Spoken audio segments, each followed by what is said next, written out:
So we are going to start with the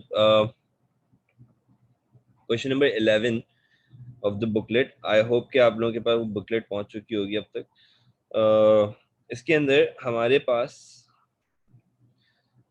एक question start हो रहा है that is related to cholera.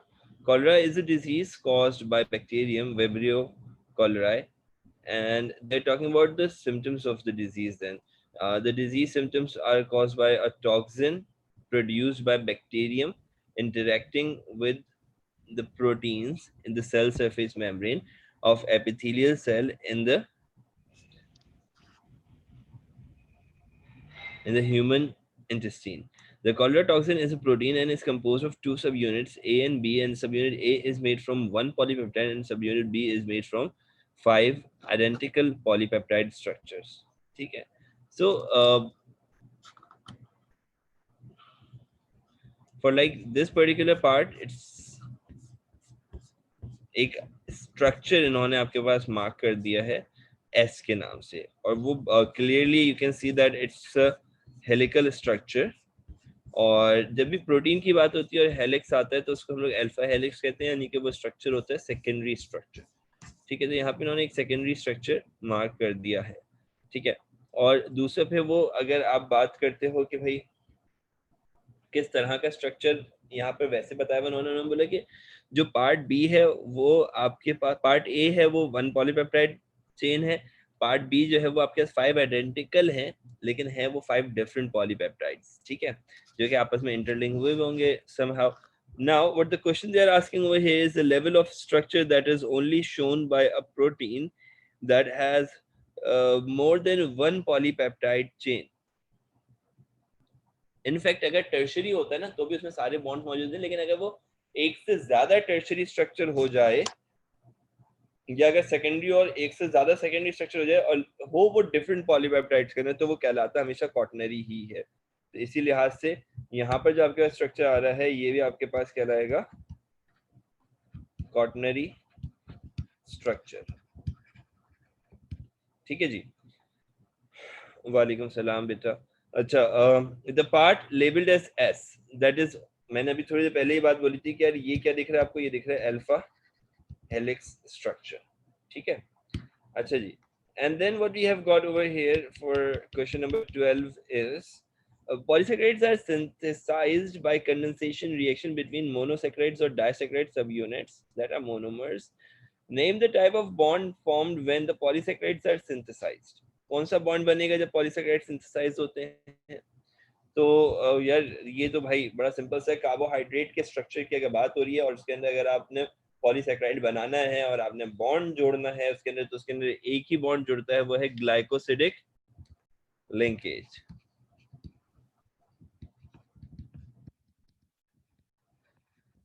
ठीक है जी. Then next to this they are saying that disaccharides are formed following synthesis are formed following synthesis from monosaccharide or as a result of polysaccharide hydrolysis.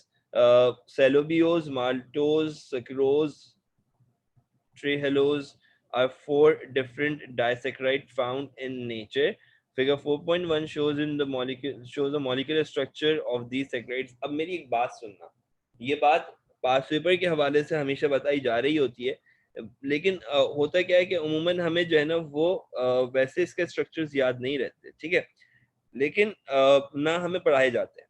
सही है, लेकिन मैं आपको एक बात बता दूं कि जैसे सेलोबियोज है ना, सेलोबियोज एक डाइसैकराइड है. ये वैसे ही बात है कि मतलब एक डाइसैकराइड है जो कि सेल्यूलोज का डाइसैकराइड है, यानी कि दो बीटा ग्लूकोज जब जुड़ते हैं, क्योंकि सेल्यूलोज क्या है, बीटा ग्लूकोज की लॉन्ग चेन है ना, तो इसलिए जब दो बीटा ग्लूकोज जुड़ते हैं तो सेलोबियोज बनता है. सही है. ट्री हेलोज के बारे में अगर मैं आपको बताऊं तो यार वो बेसिकली आपके पास दो अल्फा ग्लूकोज के जुड़ने से बनने वाला एक डाइसैकराइड होता है जो कि दूसरे डाइसैकराइड से डिफरेंट है. कैसे डिफरेंट है ये भी हम स्ट्रक्चर्स में नीचे वैसे भी देखने वाले हैं. ठीक है, अच्छा जी. फिर उन्होंने इंफॉर्मेशन दी हुई है, can identify the disaccharides level A to D using the following information. सही है. The disaccharide cellulose is formed from the hydrolysis of the polysaccharide, that is cellulose. वही बात हो गई. ठीक है, सेल्यूलोज को तोड़ोगे तो जो आखिरी डाइसैकराइड बचेगा उसके अंदर भी दो बीटा ग्लूकोज ही होंगे. सही है. When the cellulose is hydrolysed to beta glucose monomer, वो ये बात आ गई आपके पास कि भाई हाइड्रोलिसिस करते जाओ, तोड़ते जाओ, सेलुलोज क्या किस चीज का बना हुआ है, बीटा ग्लूकोज का बना हुआ है। अच्छा जी, one of the disaccharide is sucrose, ठीक है, इसमें से एक डाइसैकेराइड सुक्रोज है। सुक्रोज आपने खुद ही पहचानना है, अब ये आपके ऊपर डिपेंड करता है कि आपको याद होना चाहिए कि सुक्रोज के अंदर एक ग्लूकोज होता था और दूसरा फ्रक्टोज स्ट्रक्चर होता था, ठीक है। और ये भी याद होगा आपको कि फ्रक्टोज का जो स्ट्रक्चर होता है उसके अंदर एक पेंटागोनल शेप बनता है, बाकी सब में जो है वो हेक्सागोनल शेप बन रहा होता है उसके रिंग का, ठीक है। अच्छा जी, trehalose is a disaccharide that is synthesized from 2 alpha glucose molecule, ठीक है, ये भी समझ में आ गया। The disaccharide maltose is formed from the hydrolysis of amylose, ठीक है जी। अब यहाँ पर आपके सामने आ रहे हैं 4 स्ट्रक्चर्स, 1 2 3 4। आई होप कि ये अगर मैं इसको थोड़ा सा स्क्रीन को छोटा भी कर दूंगा तो ये आपकी रीडेबिलिटी में रहेगा, लाइक दिस, ठीक है। आपने तो स्ट्रक्चर पहचानना है ना, खाली आप मुझे बताते जाएं, मैं उसके आगे इसका नाम मेंशन करता जाऊंगा। देखो अब जरा गौर से देखो, जो पहला मॉलिक्यूल है जिसको हम मॉलिक्यूल ए कह रहे हैं, इसके अंदर जो स्ट्रक्चर जुड़ा हुआ है, इसके OH की मैं बात करूं अगर, तो इसका OH नीचे आ रहा है, यहाँ पर भी इसका OH आया होगा तभी बॉन्ड बना है, ठीक है। और इसका 5th कार्बन, अच्छा ये वाला OH मैं काउंट नहीं कर रहा क्योंकि 5th मैंने पहले, सॉरी मैंने देखा नहीं, इसका ऑक्सीजन एक यहाँ पर है और एक ऑक्सीजन यहाँ पर है, तो ये इसका 6th कार्बन आ रहा है, तो इसका OH जो है ना वो आया है ऊपर, यानी कि ये अल्फा ग्लूकोज हो गया और ये एक बीटा ग्लूकोज हो गया, ठीक है जी। तो ये एक अल्फा और एक बीटा ग्लूकोज जुड़ा हुआ है। अच्छा अब आ जाओ जरा दूसरे एलिमेंट के ऊपर, वो क्या कह रहा है, वो कह रहा है कि भाई अब जो है इसमें ये ऑक्सीजन है, ये ऑक्सीजन है, इससे हमने पहचान लिया कि दोनों सीधे सीधे कोई फ्लिप या इन्वर्टेड नहीं है। ये 6 कार्बन, ये 6 कार्बन, यहाँ पर अगर आप ऑब्जर्व करो इसका OH नीचे, इसका OH भी नीचे, यानी कि ये भी अल्फा ये भी अल्फा, 2 अल्फा ग्लूकोज जोड़ोगे तो क्या बनेगा, ये एक और एलिमेंट है, सही है, कि जब आप 2 अल्फा ग्लूकोज जोड़ते हैं तो उससे क्या स्ट्रक्चर बनता है। अच्छा इसी तरह से फिर आपके पास एक और एलिमेंट आता है, वो क्या है कि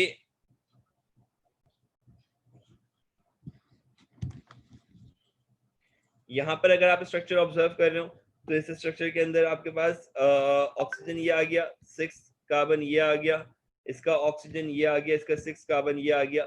यहाँ पर OH की अगर मैं बात करूं तो ये OH ऊपर आया हुआ होगा तभी ये बॉन्ड यू बना हुआ है, ये वाला OH भी ऊपर है, तो यार ये बीटा और ये बीटा, ये 2 बीटा ग्लूकोज आ गए। 2 बीटा ग्लूकोज क्या बनाते हैं, अभी हमारी बात हुई है, सही है, ये भी अब आपने पहचानना है। अच्छा जी, ये तो नजर ही आ रहा है ना, देखो ये आ गया आपके पास पेंटागोनल स्ट्रक्चर, पेंटागोनल स्ट्रक्चर क्या होता है, ये होता है फ्रक्टोज, ठीक है, और ये क्या है आपके पास, ये है ग्लूकोज, सही है। तो ग्लूकोज प्लस, यहीं से चलते जरा, ग्लूकोज प्लस फ्रक्टोज जोड़ते हो तो क्या बनता है, कोई बताएगा मुझे? सुक्रोज। सक्रोज बनता है, ठीक है जी, ये सक्रोज आ गया। और बीटा प्लस बीटा करोगे तो क्या बनेगा, क्या बनना चाहिए, बीटा की लॉन्ग चेन क्या कहलाती है, सेल्यूलोज। सेल्यूलोज कहलाता था बीटा की लॉन्ग चेन। तो उसका डाइसैकेराइड या उसका डायमर क्या बनेगा, अभी ऊपर से इंफॉर्मेशन दी थी हमें कि जो बीटा और बीटा ग्लूकोज का बना हुआ होता है वो होता है सेल्यूबियोज, ठीक है। यहाँ पे सेल्यूबियोज आ गया, ये O होना चाहिए, ठीक है, सेल्यूबियोज। और फिर आ जाओ जरा स्ट्रक्चर बी पे, स्ट्रक्चर बी में 2 अल्फा ग्लूकोज जुड़े हुए, 2 alpha glucose, sir alpha maltose glucose क्या बनाते हैं, maltose good, they form maltose. और इसी तरह से अब बताओ क्या बचा, अल्फा बीटा। अल्फा बीटा वाला स्ट्रक्चर बचा। ऑप्शंस में क्या क्या था, ऑप्शन में एक और नाम दिया हुआ था उसने हमें, क्या, ट्रीहेलोज दिया हुआ था, आइडेंटिफाई करना था हमने, लेबल करना। ये देखो, एक सेलोबियोज हो गया, माल्टोज हो गया, सुक्रोज हो गया, क्या बचा, ट्रीहेलोज बचा है। ट्रीहेलोज के बारे में उसने हमें क्या बताया था कि यार trehalose is disaccharide synthesized with 2 alpha glucose molecule. अच्छा अब यहाँ पे गड़बड़ हो रही है, ये 2 अल्फा ग्लूकोज मॉलिक्यूल तो नहीं है, ठीक है। अगर ये 2 अल्फा ग्लूकोज मॉलिक्यूल होते तो ये दूसरा वाला भी सीधा होता, सर इन्वर्टेड होगा ना एक। इन्वर्ट हुआ हुआ है, यस। तो यहाँ पे क्या आ जाएगा आपके पास 3 LOs। ये एक इन्वर्टेड बॉन्ड बना हुआ है, एक के साथ जो दूसरा जुड़ा हुआ है वो इन्वर्टेड बॉन्ड के साथ है। ठीक है भाई, चलो थोड़ा सा स्पीड अप कर रहा हूँ बिकॉज मुझे इस वक्त जो है ना कुछ कह लो कि क्वेश्चन 5 क्वेश्चंस मैंने करने हैं फ्रॉम दिस पर्टिकुलर टॉपिक, और फिर अगले और कुछ क्वेश्चंस मैंने एंजाइम के भी स्टार्ट करने, तो वो भी लेने। ठीक है, सो अच्छा जी, now this is another structure in front of you. This is a structure of triglyceride, और ये बहुत इजीली रिकॉग्नाइजेबल है that they are showing the process of condensation. यहाँ से H मिला, यहाँ से OH मिला, यहाँ से वाटर निकलेगा, और ये आपके पास आ जाएगा प्रोसेस ऑफ कंडेंसेशन। ठीक है, थोड़ी सी राइटिंग थोड़ी सी नहीं, मतलब बिल्कुल ही आउट हो गई है, इसको मैं सही कर दूं जरा। This process would be called condensation. ठीक है जी, ये जो बॉन्ड बनते हैं इसके, इन बॉन्ड्स को ईस्टर बॉन्ड कहते हैं। अब होपफुली इसी में से कुछ उसने पूछा हुआ होगा सवाल। ये स्ट्रक्चर भी देख लो और ये एक यूनिट भी देख लो। ये फैटी एसिड है जो बी मार्क हुआ है, जो ए मार्क हुआ है ग्लिसरॉल है। अगर ए और बी मार्क किया तो लाजमी इनका नाम पूछ रहा होगा आगे चल के। ठीक है, तो भाई name the molecule A and B. देखा अब आप भाई का अपना एक्सपीरियंस चेक कर रहे हैं। सही है, इट्स कॉल्ड, ए क्या था अभी हमने लिखा था, A was glycerol and B was fatty acid. Can I state the two? नहीं sorry, state the name of reaction shown. हमने अभी नाम उसका भी लिखा था। रिएक्शन कौन सा हो रहा है? कंडेंसेशन का रिएक्शन हो रहा है। अच्छा जी, animal and plants store triglyceride as energy reserve. They store triglyceride as energy reserve. ठीक है, अब जरा सोचो इस बारे में। कह रहा है explain the advantage of storing, explain the advantage of storing triglyceride as energy reserve rather than carbohydrate as starch. क्या वजह होगी? एक ही वजह है मेरे जहन में, तो बहुत सिंपल सी है, हम पढ़ चुके हैं इसको रेस्पिरेटरी सबस्ट्रेट के टॉपिक में। तो जरा मुझे बताओ कि क्या वजह होती है? ऑक्सीडेशन ऑफ ट्राइग्लिसराइड ज्यादा एनर्जी प्रोड्यूस करती है। ज्यादा एनर्जी देगा। ओके गुड, ज्यादा एनर्जी देगा। ये मैं डायरेक्टली तो लिखना चाहूँ तो ये लिख दूंगा मैं, वो more energy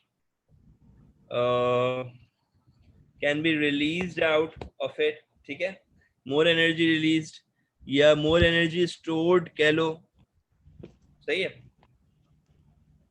more energy release और मोर एनर्जी स्टोर्ड पर यूनिट मास। कितनी एनर्जी होती है बताओगे कोई?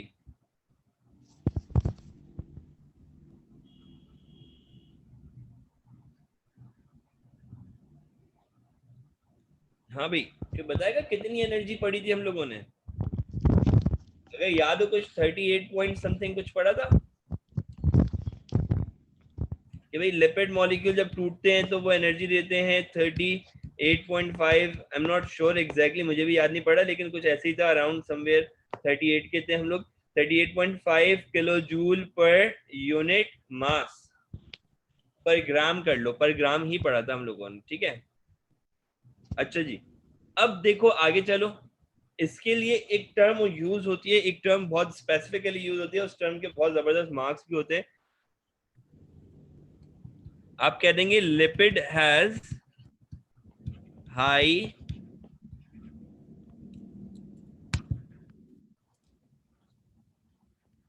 Calorific value. सही है, लिपिड के पास high calorific value. Calorific value ये जो हमने ऊपर मेंशन करी है, ये वैल्यू है। ठीक है, चले जी, that is energy per unit mass, calorific value कहलाती है।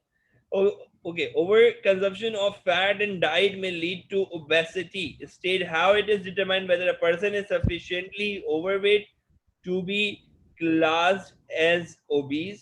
मोटे को मोटा किस बात पे कहेंगे आप, ये पूछना चाह रहे हैं वो। अगर किसी ज्यादा शख्स फैट का होता है। वजन ज्यादा है तो उसका जो भी अच्छा ये मैं खुद ही जवाब बता देता हूँ क्योंकि मुझे नहीं याद पड़ रहा कि इस पॉइंट के ऊपर हमारा कभी कोई डिस्कशन हुआ है, ठीक है। लेकिन सर ये ऊपर वाले आप ये चीज जनरली जानते हो क्योंकि आपको इसका थोड़ा बहुत आइडिया हो रहा होता है आपके ओ लेवल से ही, उसके अंदर पढ़ाया जाता है। इसको कहते हैं BMI, body mass index. Index. सुना ही होगा ना भैया, मतलब हर हाँ। दूसरा बंदा जो जिम जाता है उसको इस चीज का तो आइडिया होता है कि बॉडी मास इंडेक्स क्या होता है। मतलब ये कि तुम्हारी हाइट के हिसाब से तुम्हारी बॉडी का वजन कितना होना चाहिए। अब लेट सपोज अगर मैं कह रहा हूँ कि बॉडी का एवरेज वजन है वो 70 किलो होना चाहिए, लेकिन तुम्हारी हाइट ही 8 फीट की है तो उस हिसाब से 70 किलो कम हो जाएगा, ठीक है। या अगर मैं बोल रहा हूँ कि यार 70 किलो वजन होना चाहिए लेकिन तुम्हारी हाइट ही जो है वो 4.5 फीट की है, तो फिर क्या होगा, उस हिसाब से वो वजन ज्यादा हो जाएगा। तो ये एक रेशियो होता है हाइट और मास का। अगर मैं खाली BMI भी लिख देता हूँ बात पूरी हो जाएगी, बात कंप्लीट हो जाएगी, ठीक है। लेकिन सर पूरी तरीके से डिपेंडेंट नहीं हो सकते। सॉरी क्या कह रहे हो बेटा, जोर से बोलो थोड़ा। मैं बोल रहा हूँ मतलब इससे पूरी तरीके से इसके ऊपर डिपेंडेंट नहीं हो सकती कि कोई बंदा ओवरवेट है या अंडरवेट है, जो नॉर्मल उसका। इस तरह से इसी पे डिपेंड करेगी ना। और क्योंकि अब उसमें फिर वो भी आ जाता है कि किसकी बॉडी में कितना फैट है और कितना वो है। हाँ वो तो, अब वो तो जरा थोड़ा सा और हम लोग इंटेंस चले गए ना यार। हम तो यहाँ पे जरा हल्की बात कर रहे हैं, हम अभी उस हवाले से बात नहीं, मतलब हाँ सही है तुम्हारी बात, एक्सेप्टेबल है बिल्कुल, लेकिन ये कि यहाँ पे उसकी नीड नहीं है इस सवाल में, क्योंकि वो बोले weather a person is sufficiently overweight. अब उसने सफिशिएंटली लिख देना, वो स्लाइटली ओवरवेट है या नहीं, उसमें फैट है या नहीं, तो वो जरा स्पेसिफिक हो जाती बात। यहाँ पे इस हवाले से उसने स्पेसिफाई नहीं किया हुआ बात को, ठीक है। अच्छा अब ये कह रहे हैं outline two risk to health, outline two risk to health of being obese. Coronary heart थोड़ा सा डिजीज। आइडिया हो रहा होगा तुम हार्ट लोगों को भी, अटैक से। आइडिया हो चुका होगा अब तक कि भाई अगर एक बंदा जिसको कि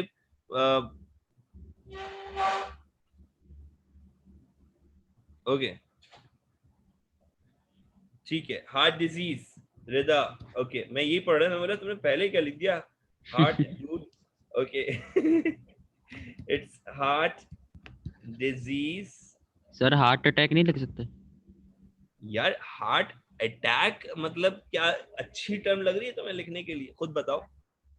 हार्ट अटैक ऐसा लग रहा है किसी 8 साल के बच्चे से पूछ लिया बेटा मोटापे के क्या नुकसान अच्छा है, सर वो तो अंकल हार्ट अटैक हो जाता है,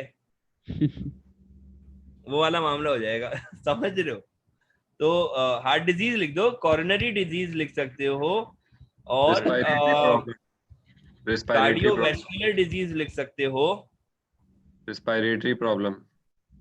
रेस्पिरेटरी प्रॉब्लम लिख सकते हैं। रेस्पिरेटरी प्रॉब्लम यार रेस्पिरेटरी प्रॉब्लम ओबेसिटी की वजह से तो नहीं हो सकता बच्चे। सर होती है, ब्रीदिंग होती है। ब्रीदिंग इश्यूज होते हैं। ब्रीदिंग इश्यूज इसलिए होते हैं क्योंकि उसका मेटाबॉलिज्म हाई होता है और उसको जो है ना वो ज्यादा ऑक्सीजन की जरूरत पड़ी होती है, ज्यादा रेस्पिरेशन की जरूरत पड़ी होती है, लेकिन उसको इशू नहीं होते, वो हाइपर वेंटिलेट कर रहा होता है बंदा, but that's not an issue, कोई बीमारी नहीं है वो। लेकिन उसके अंदर भी तो फिर आ जाता है ना, जैसे कि आप कोई ओबीस बंदा होगा वो रनिंग कर रहा होगा और जो मतलब नॉर्मल स्टेमिना वेट का का कम बंदा होना कोई मसला थोड़ी है मेरे बच्चे, मतलब मसला तो है, बिल्कुल मसला है, बहुत बड़ा मसला है, लेकिन समझो मेरी बात को कि वो कोई डिजीज वाला मसला नहीं है। नहीं, मैं पढ़ा तो था रेस्पिरेटरी के कुछ इश्यूज होते हैं। चलो तुम कह रहे हो तो मैं मान लेता हूँ, लेकिन मैं पता नहीं क्यों मेरा दिल नहीं चाह रहा लिखने, और बहुत सारी बीमारियां है लिखने को, देखो डायबिटीज होगा सबसे बड़ा इम्पैक्ट, हाइपरटेंशन होगा उसको सबसे बड़ा इम्पैक्ट, उसको वजन की वजह से जो है वेरिकोज वेन्स हो सकती हैं। वेरिकोज वेन्स तो नहीं सुना होगा तुम लोगों ने कभी, मैं बता देता हूँ। ये ट्रांसपोर्ट अभी जब टॉपिक पढ़ेंगे ना तो उसके अंदर फिर मैं ये टॉपिक भी डिस्कस करता हूँ, वेरिकोज वाला। वेरिकोज में होता है कि उसके अंदर जो वेन होती है ना पाँव के अंदर, वो ऐसे गुठनियां गुठनियां सा अपीयरेंस बना देती है और स्पॉट्स बना देती है, सही है। और बीमारी के हवाले से बताने के लिए बहुत कुछ है, लेकिन अभी फिलहाल जो है वो इतने ही समझ लो खाली। और उसका जो है किडनी इश्यू हो सकता है, ठीक है, उसका ज्वाइंट सर्कुलेशन, इश्यू ब्लड हो सकता है। सर्कुलेशन का लिख सकते हैं। इसका ब्लड सर्कुलेशन का ब्लड सर्कुलेशन का इशू, ये हार्ट रिलेटेड आ जाएगा ना, कार्डियोवैस्कुलर डिजीज, वैस्कुलर डिजीज में ये भी वैस्कुलर डिजीज है वैसे तो, लेकिन ये कि यहाँ पे लिख दिया, लिख सकते हो। और इसके अलावा मेरे ख्याल से इतना भी काफी है। और हाँ, रिदा ने मेंशन किया कैंसर, कैंसर का ताल्लुक ओबेसिटी से बनता है डायरेक्टली, इसलिए क्योंकि इट मे कॉज म्यूटेशंस। ठीक है, चलो आगे चलते हैं जी। हमारे पास आता है starch, glycogen and cellulose are all polysaccharides that are made from monomers that are joined by covalent bonds. Okay, complete the table below to show which of the statement apply to each of the polysaccharide. Fill in each box using a tick to show that the statement applies and across if it does not. भाई पूछना क्या चाह रहा है ये कह रहा है कि आपके पास यू हैविंग अ टेबल जिसके अंदर लिखा हुआ है कि ग्लाइकोसिडिक बॉन्ड मोनोमर्स के दरमियान होता है। ठीक है, अब ये इस पे इंप्लीमेंट होगा, इस पे इंप्लीमेंट होगा, इस पे इंप्लीमेंट होगा, नहीं होगा तो क्रॉस लगा दो, होगा तो टिक लगा दो। जरा अपने पास से तुम लोग बताना शुरू करना, यस और नो के अंदर, yes for a tick and no for a cross. ठीक है जी, तो सबसे पहले हम लोग पहले वाले से स्टार्ट कर लेते हैं ना जरा। तो भाई देखो और बताओ कि ग्लाइकोसिडिक बॉन्ड, अब ग्लाइकोसिडिक तो ऐसा बॉन्ड है जो कि हर कार्बोहाइड्रेट में होगा और ये तीनों कार्बोहाइड्रेट है, तो मेरे ख्याल से तीनों ही यस होने चाहिए। तुम लोग क्या कहते हो? Yes sir. जी।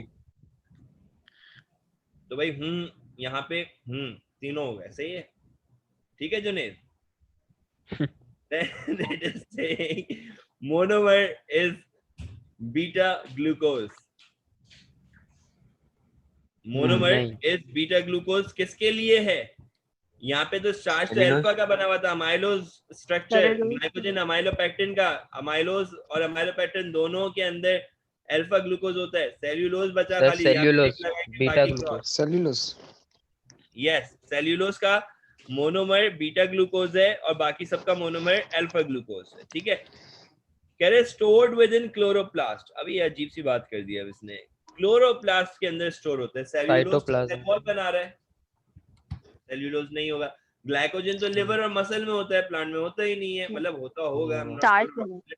लेकिन स्टार्च स्टोर तो होगा। नहीं। और यहाँ पे बताओ जरा, ग्लाइकोजन होगा इसमें, स्टोर्ड इन मसल सेल्स में, तो लिवर और मसल सेल्स में होता है। ओके ठीक है। अच्छा जी, stored in muscle cell, glycogen. Glycogen. सिर्फ ग्लाइकोजन। ओके ठीक है, बाकी क्रॉस कर दिए। Exist in two forms, branch and unbranch chain.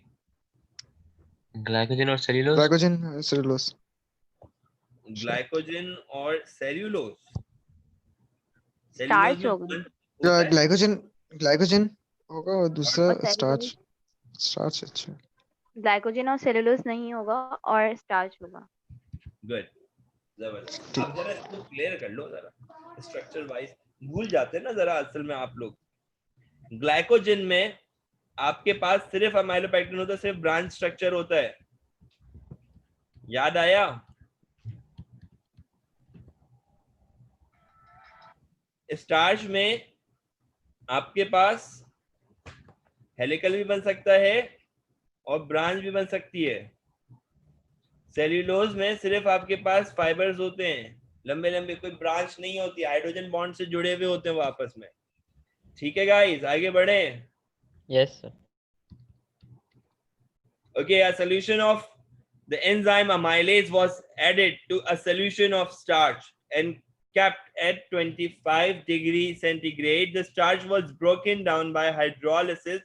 Explain how you would determine the rate of hydrolysis.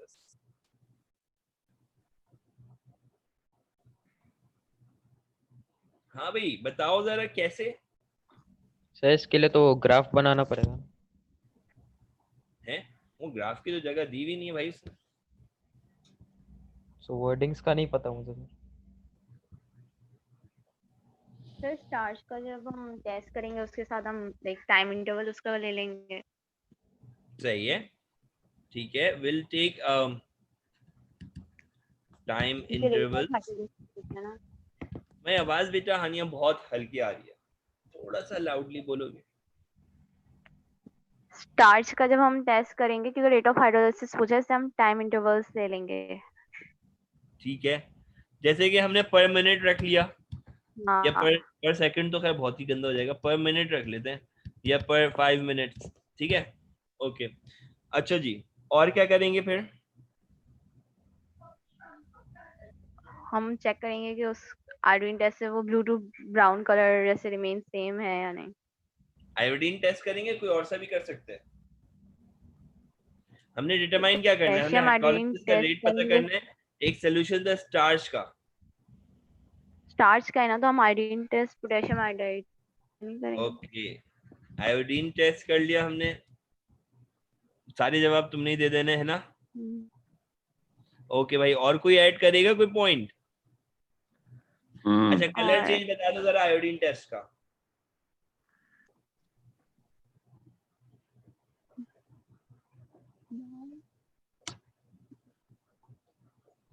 Simple सा सवाल पूछा है, मुश्किल थोड़ी है इतना।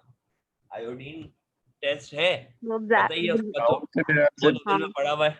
से ब्लैक हो जाएगा। वो ब्लू से ब्लैक हो जाएगा? नहीं, ब्राउन, नहीं, ब्राउन से मैं ऐसे ब्लैक हो जाएगा। ब्राउन से ब्राउन से ब्लैक, ब्राउन से blue black. Blue black black या नहीं, डार्क ब्लू हो जाता है, ब्लू हो ब्लू ब्लैक। जाता है, ब्राउन पिंक, टू ब्लू हो जाता है। ब्राउन से ब्लू हो जाएगा डार्क या ब्लू। ब्लैक हो जाएगा, तो ब्लूइश ब्लैक कह लेते हैं उसको। सही है, सब खुश। और बताओ, एक पॉइंट और दो, 3 पॉइंट हुए अभी तक। सर हम ब्रेकडाउन वाला दे सकते हैं कि उससे जो बनेंगे प्रोडक्ट्स। थोड़ा क्लियर करो, क्या चीज ब्रेकडाउन के हवाले से?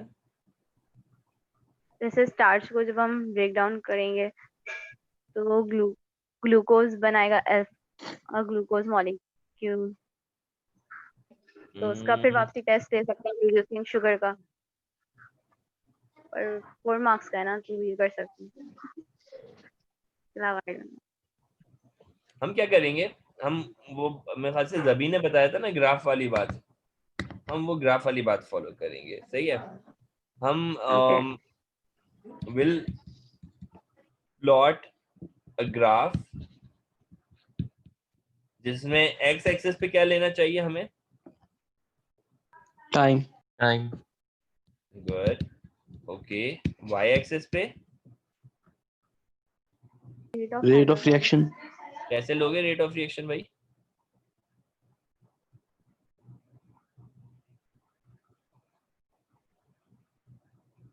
वही तो पता नहीं कि भाई रेट ऑफ रिएक्शन कैसे लोगे, रेट तो कैलकुलेट करना है। तुमने एक तरह से अगर सवाल देखो तो तुम्हें आइडिया हो जाएगा। कितना सॉल्यूशन डाला हमने?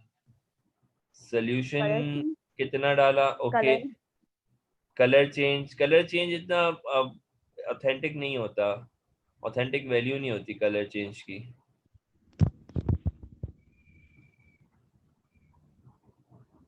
स्टार्च सॉल्यूशन टूट के कितनी क्या डालेंगे ना? बनाएंगे ये बताओ, स्टार्च टूट के क्या बनाएगा? वाटर। वाटर, और वाटर कोई मेन प्रोडक्ट है? मेन बताओ ना, मेन क्या प्रोडक्ट है उसका? Starch is made up of glucose. Starch टूटेगा तो पहले क्या बनाएगा? पहले बनाएगा ग्लूकोज, ग्लूकोज के डायमर्स यानी कि माल्टोज, और फिर अगर और फर्दर टूटेगा तो बनाएगा ग्लूकोज। सही है, तो यानी कि आप अमाउंट ऑफ प्रोडक्ट ले लोगे किस पे? वाई एक्सिस पे। समझ में आ गई बात? और इससे आप क्या कैलकुलेट कर सकते हो? रेट कैलकुलेट कर सकते हो, प्रोडक्ट ओवर टाइम। डन हो गया? समझ में आया बच्चों? नहीं आया? सर इसके लिए तो एक्सपेरिमेंट करना पड़ेगा ना इसके लिए। बिल्कुल करना पड़ेगा, बिल्कुल बिल्कुल बिल्कुल। तो सर ये तो P2S के लिए एक्सपेरिमेंट कैसे करेंगे लिखें? या हम कर नहीं रहे ना बेटा, हम तो सिर्फ जबानी ख्याली पुलाव बना रहे हैं, उनको बना के दे रहे हैं ख्याली पुलाव अपना। हम उनको कह रहे हैं ऐसा ऐसा कर लेना तुम, ठीक है?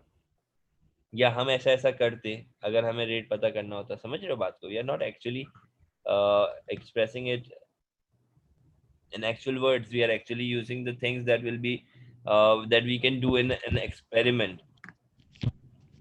Okay, sir.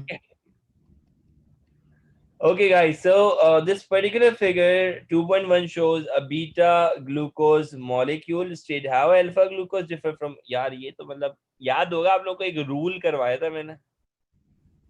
सो वो 911 वाला। वन यस, रूल नंबर 911 क्या कहता है? रूल नंबर 911 सर एक ऊपर एक नीचे ऐसा कुछ। ये ऐसे थोड़ी बोल दोगे तुम, एक ऊपर एक नीचे, मारेगा एग्जामिनर, घर पे आके सर वो मारेगा। याद थोड़ी सर किया था OH सर मैंने। लो ऑन कार्बन एटम 1 OH ऊपर होगा तो बीटा, बीटा में और OH और नीचे होगा तो अल्फा कौन से कार्बन पे? 1 ऑन कार्बन नंबर 1। सब पूरे उसमें से यही याद था रूल्स प्रॉपर्ली। गुड, सर ये वेरी रूल नंबर 911 क्या है? आपने हमें तो नहीं कराया था। सर यही सर ये जो था ना, ये बगैर याद किए समझ आ गया था मुझे। सर ये पेपर में ये लिख दे रूल 911। ओ भाई नहीं, भाई नहीं, पेपर में नहीं लिख दियो, बताया भी था। क्या कर रहा है लड़के? चलो चलो चलो आगे चलो, छोड़ो, मैं तुम्हें हानिया बाद में बताऊंगा ये रूल नंबर क्या है, सही है? अच्छा जी, figure 2.2 shows a molecule of beta glucose that is about to be added to the end of a growing chain of polysaccharide. अब यहाँ पे इन्होंने मार्क किया हुआ है ई एक जो है वो ग्लाइकोसिडिक बॉन्ड है, एक नीचे आ रहा है एक ऊपर आ रहा है, यही चीज बहुत कुछ बोल रही है, और ऊपर से मेंशन कर दिया बीटा ग्लूकोज। अब अगर ई की बात करें, ई क्या है? जल्दी से बता दो, व्हाट इज ई?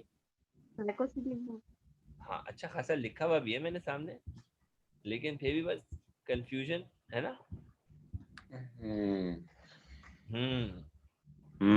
ओके जी, सो इट इज कौन सा ग्लाइकोसिडिक बॉन्ड? 1,4 या 1,6? 14। नहीं 1,6 होगा। 1,6 होगा। माशाल्लाह, जबरदस्त, क्या बात है भाई, तरक्की करो। मैं पहले ही बोल रहा था 1,4 है। ग्लाइकोसिडिक बॉन्ड है। 14। तुम आ कर रहे थे, जवाब तो नहीं दिया था तुमने जब तक। 1,4 ग्लाइकोसिडिक बॉन्ड। चलें जी जनाब, use the diagram below to show how beta glucose molecule will attach to the end of the growing chain of the polysaccharide. You may annotate the diagram if you wish. Okay.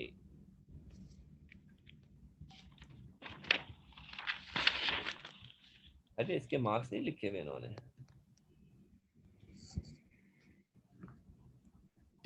I guess वो cut गए होंगे उसमें, और ये सवाल के हिसाब से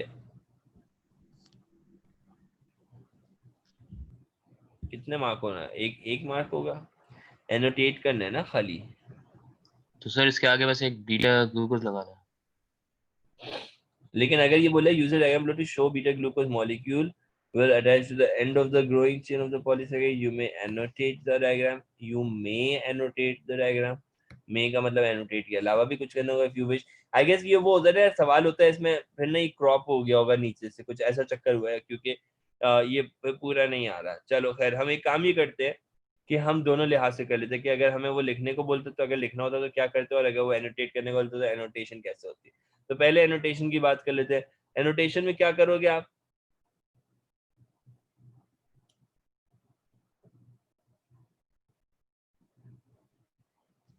सर एनोटेशन होता क्या है? एनोटेशन यार, एनोटेशन मतलब यूं ऐसे लाइन डाल के मार्क करना, लेबल करने को एनोटेट करना कहते हैं ना। ओके। ड्रॉ करते हैं हम लोग, वो है एनोटेशन। लाइंस वाली डायग्राम ड्रॉ करने को एनोटेशन कहते हैं, ठीक है? अच्छा चलो खैर, अब क्या कह रहा है ये, you may annotate the diagram if you wish. तो यहाँ पर देखो जरा कि भाई करना क्या है। डायग्राम लो shows how the beta glucose molecule will attach to the end of the, अब ये ऊपर आया था ना, ये नीचे आएगा, वो खाली यही शो करना है। somewhat like this.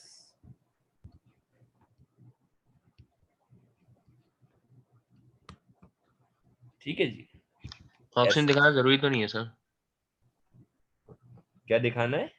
ऑक्सीजन दिखाना जरूरी तो नहीं है?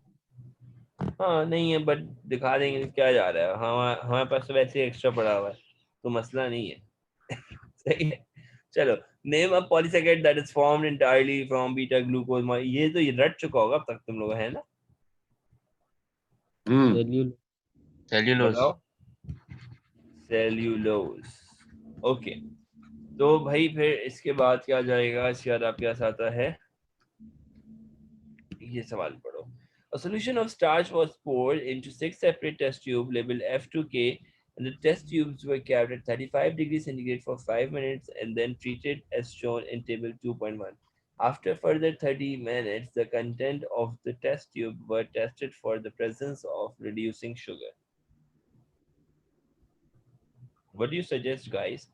कि इसको अब क्या हम लोग आगे प्रेफर करेंगे जब ये हमारे पास लेट्स सपोज हमें खाली टेबल पढ़ना हो, एक कोई सवाल नहीं है अभी हमारे पास, हमें सिर्फ और सिर्फ इस वक्त टेबल को पढ़ना है। अभी इसमें कह रहा है कि एक 6 टेस्ट ट्यूब के अंदर 35 डिग्री सेंटीग्रेड के लिए 5 मिनट के लिए रखा, सही है। फिर ट्रीटमेंट उसका कैसे किया वो देखना। After further 30 minutes the content of the test tube were tested for the presence of reducing sugar. एफ रखा डिस्टिल वाटर के अंदर, चेक किया। एफएसएनजी रखा अमाइलेज और बॉइल्ड माल्टेज में, उसमें मौजूद था। एच रखा अमाइलेज डिस्टिल वाटर में, उसमें मौजूद था। आई रखा बॉइल्ड अमाइलेज में और माल्टेज में, गलत हो गया, बॉइल्ड मतलब टूट गया ना फिर वो एंजाइम। जे रखा अमाइलेज और माल्टेज के साथ मिल गया। के रखा माल्टेज और डिस्टिल वाटर के साथ एब्सेंट है। रिड्यूसिंग शुगर जो है वो आपके पास कब प्रेजेंट होगी, ये तुम लोगों का एक पैटर्न नजर आ गया होगा। अब सर इसका जवाब भी देख लो। जब आप बात करते हैं इसके जवाब की, तो आपको बेसिकली जो एक्सप्लेनेशन देनी है वो किस बिहाफ पे देनी है वो देख लो।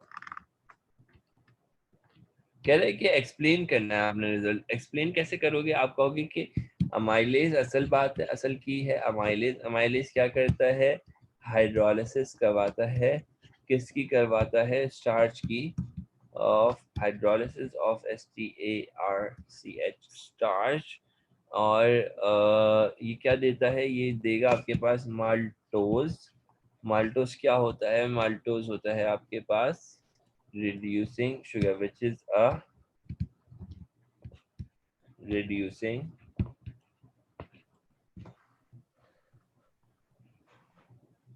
reducing sugar आ गया आपके पास। then we have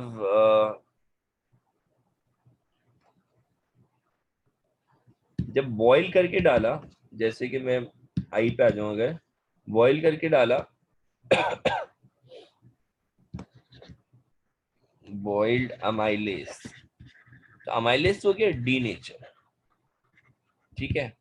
amylase D nature हो गया, तो साथ में हमें रिड्यूसिंग शुगर वहां से आती थी कोई नहीं, हमने माल्टेज डाला, वो खुद डाला था। अच्छा जी, दूसरा ये कि आपने अमाइलेज सिंपल डाला, एच वाली कहानी तो ये आ गई पूरी आपके पास, सही है। और दूसरी बात फिर जी की तरफ अगर पहले आप पॉइंट जाते पे हम लोग सारे वो लिख सकते हैं जिसपे प्रेजेंट है, लाइक जी एच और जे। बस जिसमें प्रेजेंट है वही बता देते हैं। जैसे अब इसमें एक एब्सेंट है, ये बता दिया हमने अलग से करने के लिए, डी नेचर हो गया ना इसलिए एब्सेंट है। बाकी जे के अंदर जे और एच तो एक जैसी कहानी है, ठीक है। वही मैं कह रहा हूँ कि हम लोग ऐसे लिख सकते हैं जी हाँ एच। हाँ हाँ हाँ हाँ। आप अगर ये नहीं भी मेंशन करते कि कौन से वाले की बात कर रहे हो, आप डायरेक्टली एक्सप्लेनेशन है ना, एक्सप्लेनेशन में you can write any, like in any pattern, कोई बाउंड्री नहीं है कि यार ऐसे ही बताना पड़ेगा, ठीक है।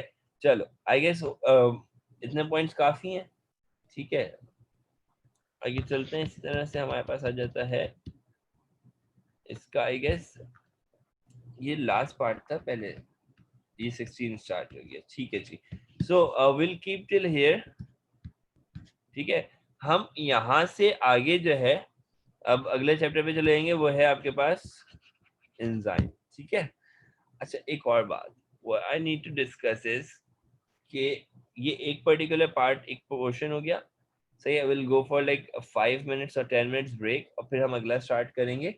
अच्छा, what I want from you guys is कि प्लीज ये ना, मैं इसका वीडियो अपलोड कर दूंगा यूट्यूब के ऊपर बाद में। तो प्लीज जितने भी तुम लोगों का, मैं अभी पहले पिछले वाले उसमें भी ये बताया था, जितने भी तुम लोगों के पास आगे लिंक्स हो उन सबको तुम लिंक शेयर कर देना, तुम्हारे जितने भी फ्रेंड्स हो, ठीक है।